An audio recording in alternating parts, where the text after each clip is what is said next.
অস্থিতিশীল পরিবেশ তৈরি করেছে বিএনপি জামায়াত, বললেন প্রধানমন্ত্রী শক্ত হাতে দমনের হুঁশিয়ারি। স্বাভাবিক হতে শুরু করেছে জনজীবন, কোটা সংস্কার রায়ের প্রজ্ঞাপন জারি। এবং চড়া দামে নাজেহাল ক্রেতারা, বাজারে পণ্যের ঘাটতি নেই বলছে ভোক্তা অধিদপ্তর।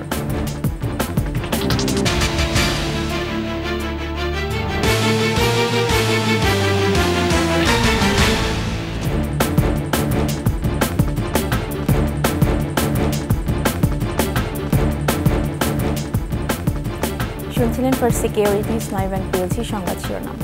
আমন্ত্রণ দুপুর 12টার 21 সংবাদে আপনাদের সাথে আছি মহিমা পলি। দর্শক, 21 টেলিভিশনের সংবাদ একই সাথে সরাসরি দেখতে পাবেন আমাদের ফেসবুক পেজ www.facebook.com/2124online। ছাত্রদের আন্দোলনে ভর করে দেশে অস্থিতিশীল পরিবেশ তৈরি করেছে বিএনপি জামায়াত। এবার শক্ত হাতে তাদের দমন করে সুষ্ঠু পরিবেশ নিশ্চিত করা হবে বলে স্পষ্ট জানিয়েছেন প্রধানমন্ত্রী শেখ হাসিনা। বলেছেন, জনগণের জানমাল রক্ষায় কারফিউ জারি করা হয়েছে। সরকার আশ্বস্ত করার পর ছাত্রদের ধৈর্য ধরা উচিত ছিল বলেও মনে করেন প্রধানমন্ত্রী। প্রণব চক্রবর্তীর রিপোর্ট। কোটার দাবিতে যে ছাত্র আন্দোলন শুরু হয়, পরবর্তীতে সে আন্দোলনে ভর করে সন্ত্রাসী কায়দায় দেশকে অস্থিতিশীল করেছে একটি চক্র। বহির্বিশ্ব থেকে বাংলাদেশকে বিচ্ছিন্ন করতে ইন্টারনেট ব্যবস্থা সহ দুর্বৃত্তরা ধ্বংস করেছে রাষ্ট্রীয় সব সম্পদ। এমন পরিস্থিতিতে প্রধানমন্ত্রীর কার্যালয়ে দেশের ব্যবসায়ী প্রতিনিধিদের সাথে প্রধানমন্ত্রী শেখ হাসিনার মতবিনিময়। সমস্ত কিছু বন্ধ। বক্তব্যে প্রধানমন্ত্রী বলেন, সব হারিয়ে দেশের মানুষের ভাগ্য উন্নয়নে যে পরিবর্তন এনেছেন তিনি, বিগত সময়ের মতো আবারও তা ধ্বংস হলো। কোটা আন্দোলনে ছাত্রদের আদালতের রায় পর্যন্ত অপেক্ষা না করায় আক্ষেপ জানান প্রধানমন্ত্রী। আপিল করার পরে যখন আবার এই আন্দোলনে নামলো, তখন বলছি যে এটা তো কোর্টে আছে, কোর্টে বিচার হবে। এবং আমি নিজে অ্যাড্রেস করছি এবং বলেছিলাম যে কেউ হতাশ হবেন না। তারপরেও এটা হলো দুর্ভাগ্যজনক যে তারপরেও তাদের কি সিজ সারা বাংলাদেশ অচল করে রাখা। এবং ঠিক আছে, যারা তাদেরকে সাপোর্ট দিয়েছেন, আমি জানি না, সেখানে তো আপনাদেরও অনেক আপনজন ছিল, অনেক স্কুল করে সবাই সাপোর্ট দিয়েছে। সেই সময় কিন্তু কেউ তেমন কিছু বলেনি। সবাই মিলে যদি সে সময় ছাত্রদের একটু বিরত করত। এমন পরিস্থিতিতে ব্যবসা বাণিজ্য ঠিক রেখে দেশের পরিবেশ যেন ভালো রাখা যায়, সেজন্য ব্যবসায়ীদের পাশে থাকার আহ্বান জানান প্রধানমন্ত্রী। আজকেও যখন আমার কাছে খবর আসলো আপনাদের কয়েকটা গার্মেন্টসে আগুন দেবে, আমি সাথে সাথে খবর দিলাম যে এই শিগগির বন্ধ করতে বলো। কারণ শ্রমিক আপনি যতই রাখেন, ওই গেটে যাওয়া যখন ঠকঠক দেয় তাদেরকে নিয়ে আসে, অথবা তাদের সাথে মারামারি করে তারপরে আগুন দেয়। আমি এটুকু বলতে পারি, যারা আমার দল করেন না, আমাদের হয়তো ভোটও দেয় না, তারাও কিন্তু ভালো ব্যবসা করে যাচ্ছে। ব্যবসায় কখনো আমরা হাত দেইনি, ব্যবসায়ীদের ব্যবসা করতে দিয়েছি, ব্যবসাকে উৎসাহিত করেছি, সব রকম সুযোগ। প্রধানমন্ত্রী বলেন, বিগত সময়ে দেশে যে নৈরাজ্যকর পরিস্থিতি তার সবই করেছে বিএনপি জামাত, তা এবার কঠোর হাতে দমনের কথা জানান সরকার প্রধান। এদের ছত্রছায়া, এদের ঢাল হিসেবে ব্যবহার করে কারা পিছনে এই ঘটনা ঘটালো। এখানে শিবির একেবারে এখন যেরকম হচ্ছে পরিকল্পিতভাবে প্ল্যান করে, দীর্ঘদিন থেকে প্ল্যান করেই তারা এসেছে। জেলায় জেলায় খবর নিয়েছে কোথায় কোথায় শিবির কর্মীরা আছে, তারা কেউ নাই।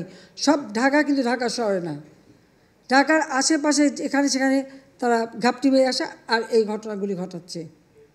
বিএনপি সম্পূর্ণ মদত দিচ্ছে। আমার প্রশ্ন, এরাই যে এত কিছু করছে, অর্থ সরবরাহ কারা করছে সেটা আপনারা খোঁজ নেন। আরও শক্ত অ্যাকশন নিয়ে এটাকে দমন করে পরিবেশ আমরা উন্নত করব। দেশের সার্বিক উন্নতির সাথে কারফিউ অবস্থার উন্নতি হবে বলেও জানান প্রধানমন্ত্রী। কারফিউ দিতে আমরা বাধ্য হয়েছি মানুষের জানমাল রক্ষা করার জন্য। যখনই সিচুয়েশন ভালো হবে, কোথায় কত ঘন্টা কারফিউ থাকবে, কোথায় থাকবে না, সেই অধিকারটা তাদেরকে দিয়ে দিয়েছি। প্রণব চক্রবর্তী, 21 টেলিভিশন, ঢাকা। স্বাভাবিক হতে শুরু করেছে রাজধানীর জনজীবন। দ্রুতই পরিস্থিতি শান্ত হবে বলে প্রত্যাশা করছে সাধারণ মানুষ। আজও দুপুর 1টা থেকে বিকাল 5টা পর্যন্ত কারফিউ শিথিল করা হয়েছে। বিভিন্ন সড়কে সেনাবাহিনীর টহল অব্যাহত রয়েছে। মোড়ে মোড়ে অবস্থান নিয়ে চলছে তল্লাশি। এদিকে বেচা কেনা কম হলেও দোকানপাট খুলেছেন ব্যবসায়ীরা। সড়কে বাড়ছে জনসমাগম ও যান চলাচল। রিকশা চালকদের সংখ্যা কয়েকদিনের তুলনায় আজ আরও বেশি। তারা দাপিয়ে বেড়াচ্ছেন রাজধানীর সব সড়কেই। মোড়ে মোড়ে বসতে শুরু করেছে চায়ের দোকান।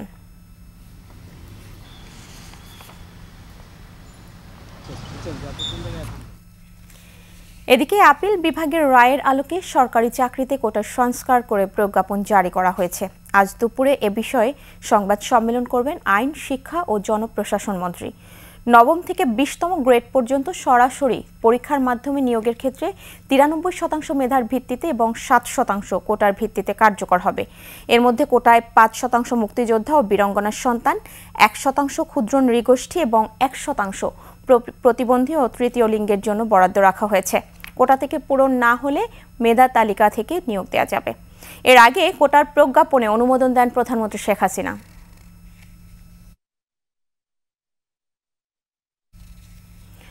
সরবরাহ কিছুটা প্রভাব পড়লেও বাজারে পণ্যের ঘাটতি নেই বলে জানালেন ভোক্তা অধিদপ্তরের মহাপরিচালক AHM শফিকুজ্জামান।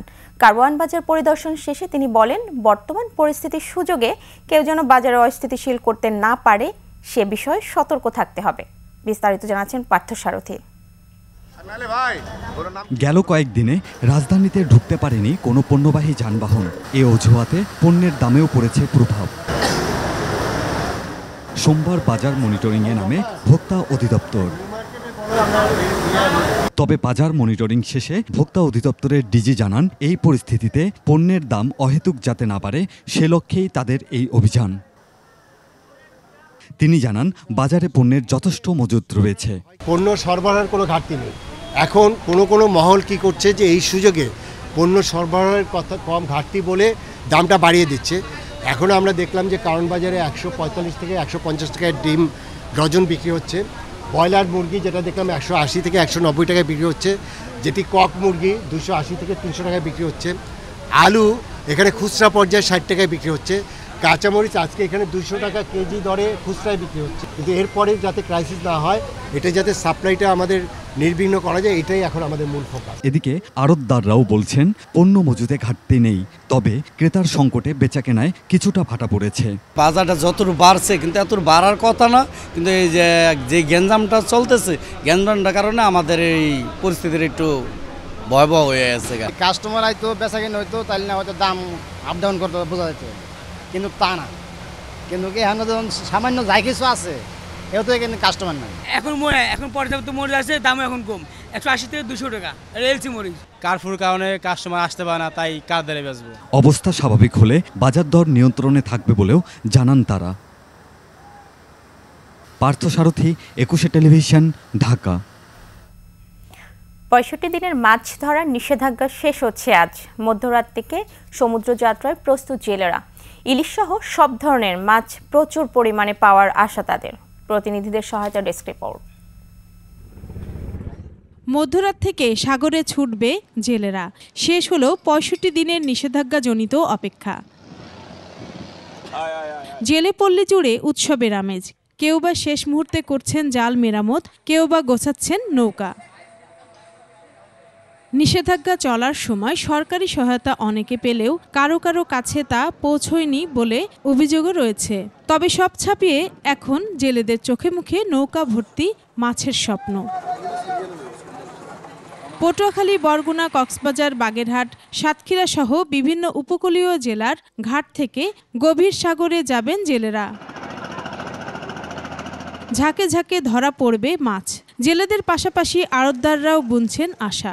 আমরা আগামীকাল নামবো, তো এই যদি মাছ থাকে তাহলে আমরা ধার দেনা করে অনেকেই আছি, খাইছি, দেনা আছে, কিস্তি টিস্তি আছে, মানে দেনা ফেনা করে চলছি। এখন মাছ পাইলে সানা দেনা। প্রজন্ম মৌসুমে 20 মে থেকে 22 জুলাই পর্যন্ত গভীর সমুদ্রের 200 নটিক্যাল মাইল এলাকায় ইলিশ সহ সব ধরনের মাছ ধরার উপর নিষেধাজ্ঞা দেয় মৎস্য অধিদপ্তর। রত্না সামান, ডেস্ক রিপোর্ট, 21 টেলিভিশন। জানাবো আন্তর্জাতিক খবর। যুক্তরাষ্ট্রের প্রেসিডেন্ট নির্বাচনে প্রচারণা শুরু করেছেন ডেমোক্র্যাট দলের প্রার্থী কমলা হ্যারিস। নির্বাচন থেকে জো বাইডেন সরে দাঁড়ানোর ঘোষণার পরই জোর প্রচারণায় নামেন ভাইস প্রেসিডেন্ট হ্যারিস। বাইডেনের প্রতি কৃতজ্ঞতা জানিয়ে তিনি বলেন, যুক্তরাষ্ট্রের প্রতি তার অনেক অবদান রয়েছে। কমলা হ্যারিসকে পর্যন্ত সমর্থন দিয়েছেন সাবেক মার্কিন প্রেসিডেন্ট বিল ক্লিন্টন সহ অর্ধশতাধিক ডেমোক্র্যাট নেতা। নির্বাচনী প্রচারে পিছিয়ে নেই সাবেক প্রেসিডেন্ট ডোনাল্ড ট্রাম্পও। জো বাইডেনের চেয়ে কমলা হ্যারিসকে হারানো সহজ বলে মন্তব্য করেছেন তিনি।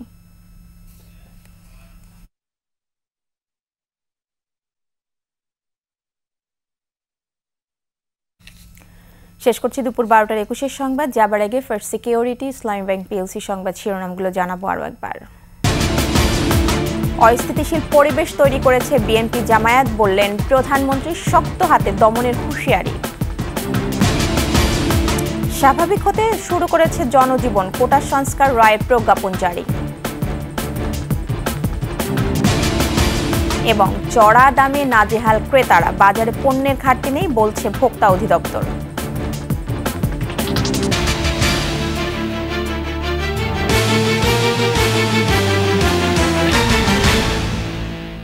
সর্বশেষ খবর জানতে ডায়াল করুন 2021 নম্বরে, আর ভিজিট করুন 21stv.com এই ওয়েবসাইটে।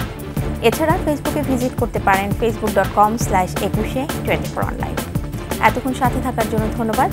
আমাদের পরের সংবাদ দুপুর 2টায় দেখার আমন্ত্রণ রইল। 21-এর সাথেই থাকুন।